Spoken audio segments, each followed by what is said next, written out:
Welcome to Global Eye. I'm Parikshit Luthra. India's maiden indigenous aircraft carrier INS Vikrant was formally commissioned today after completing almost a year of trials at sea.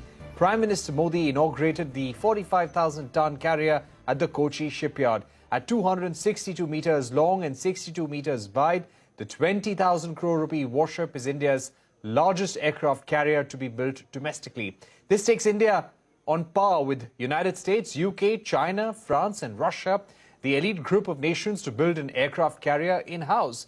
The carrier can accommodate more than 1,500 crew members and nearly 30 aircraft, including MiG fighter jets and helicopters.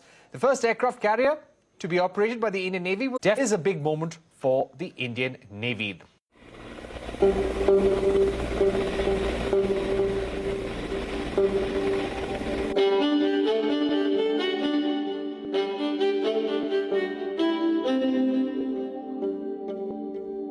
आत्मनिर्भर होते भारत का अद्वितीय प्रतिबिंब है Vikrant.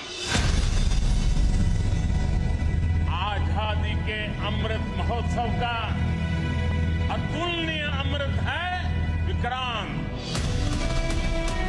INS Vikrant पर हो रहा ये आयोजन विश्व क्षितिज पर भारत के बुलंद होते हौसलों की हुंकार है।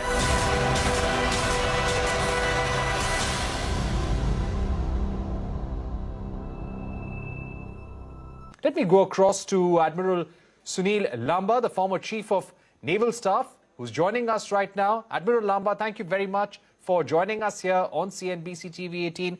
Let me begin by asking you, how is this new naval carrier, the indigenous aircraft carrier, going to add to the capability of the Indian Navy?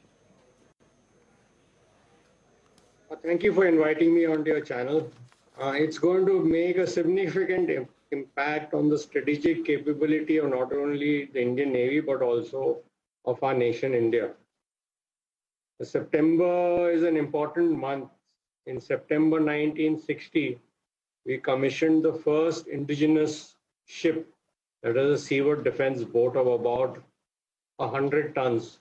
Today, in September 22, we have built the largest indigenous warship, the aircraft carrier INS Vikrant.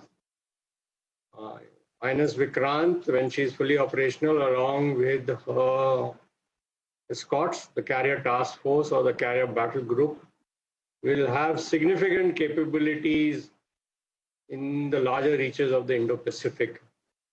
It can project power, deterrence, diplomacy, both flag showing and coercive, provide HADR assistance where required, monitor the sea lines of communications in the Indo-Pacific.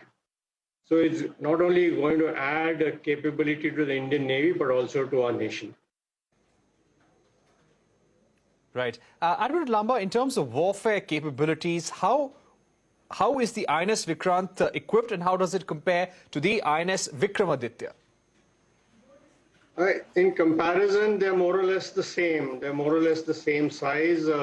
They will carry more or less the same air wing. At the moment, they'll have the air wing of MiG-29K fighter aircraft, along with the Kamo 31 early warning helicopter, and in the year to come, the MH-60R, the anti-submarine patrol, the multi-role helicopter. So capability-wise, the air wing of both Vikramaditya and Vikrant will be the same, with the potential to carry 30-plus aircraft. Both the aircraft carriers have huge capabilities as part of the carrier task force.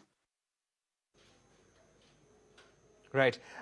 Admiral Lanba, do you also feel that, of course, within the Navy, there is a demand for a third aircraft carrier, and it is believed that there must always be two in service in case one has gone for refitting or any kind of repairs for that matter. How soon do you think should the Indian government take a decision on this?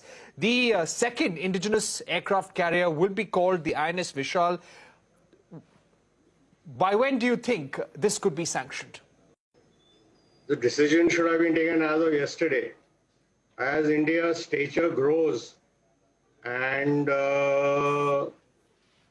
not only in the Indian Ocean, the large Indo-Pacific, we'll have to bear greater responsibilities. And if you want to be a regional power, it can only be on the back of maritime power. So that is why the Indian Navy has always made a case for 3 aircraft carriers. When you have a class of ship, say like if you have 3 of a class of ship, you'll always find the serviceability of any platform is about 65%.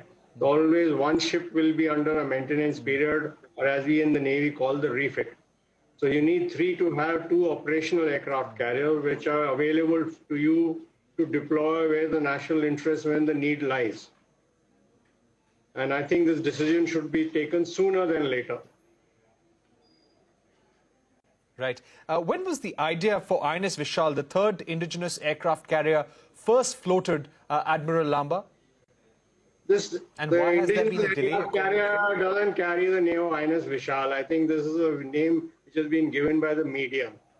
We've been talking of IAC-2, that Indigenous Aircraft Carrier 2. This idea of the IAC-2 was floated, if my memory is correct, more than a decade back. It has taken different forms and fit. Ultimately, the Navy took a decision in 2016-17 that it would be conventionally powered and not nuclear powered, over a size of about 65,000 ton.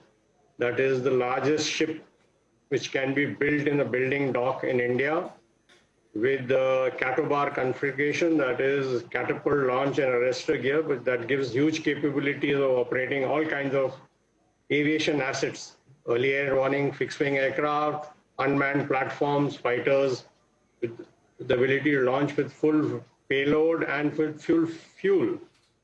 So that is a proposal which the Indian Navy had put forward. And I think the government should take a decision, like I said earlier, quickly, because it will take a little bit of time to design it and thereafter build it. So if you take a decision now, in my opinion, the earliest you can get the IAC-2 would be in about 10 years' time. Right. Admiral Lamba, thank you very much for summing up the immediate needs of the Indian Navy and the importance of this moment, the commissioning of INS Vikrant, and what it means for India's security needs. Thanks once again for being with us here on Global Eye. My pleasure.